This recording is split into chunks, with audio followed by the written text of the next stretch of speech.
Hey, it's Rebecca Smith for the KBIA newsroom in Columbia, and it's time for Missouri Health Talks, a project where we listen in on Missourians' conversations about access to health care.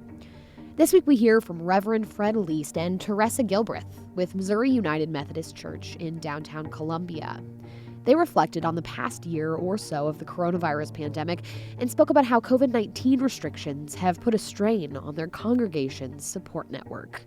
Here's Reverend Leist. We've actually had people grieving the loss so much that we've had people that have experienced fairly significant mental health issues because of this. We've had members that have been, for lack of a better way of saying it, kind of pushed over the edge and have ended up with some mental health issues and in facilities of care, and because the sense of isolation and loss of community and some of that, if people were already on edge and fragile emotionally, it has had that impact. And people, to be honest with you, that are just perfectly healthy have grieved the loss of community.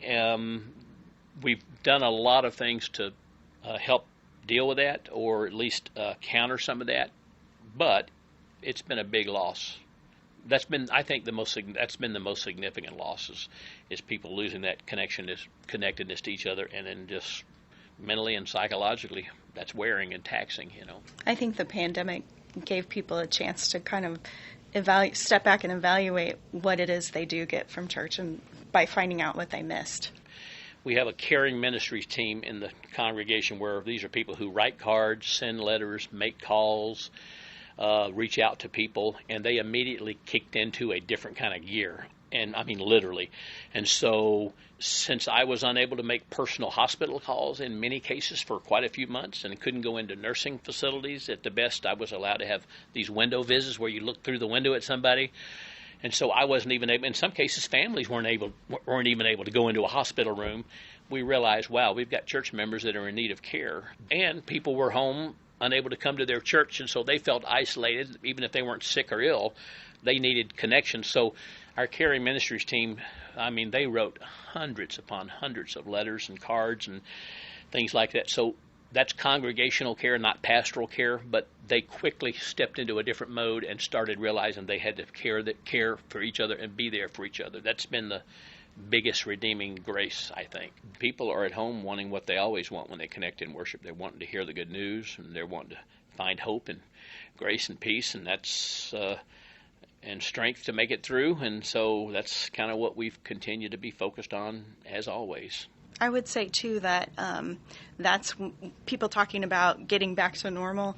That's what they mean. We want a handshake and we want hugs, and, everyone's ready for that. That is exactly right.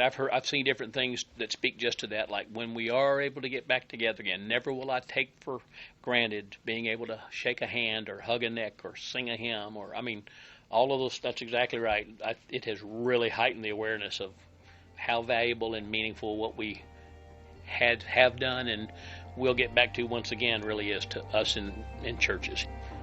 That was Reverend Fred Leist and Teressa Gilbreth with the Missouri United Methodist Church in downtown Columbia, speaking about how their congregation remained supportive through an emotionally taxing lockdown and how they're now looking forward to rebuilding their community.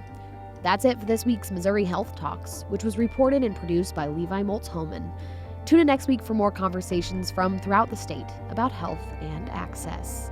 I'm Rebecca Smith. Thanks for listening.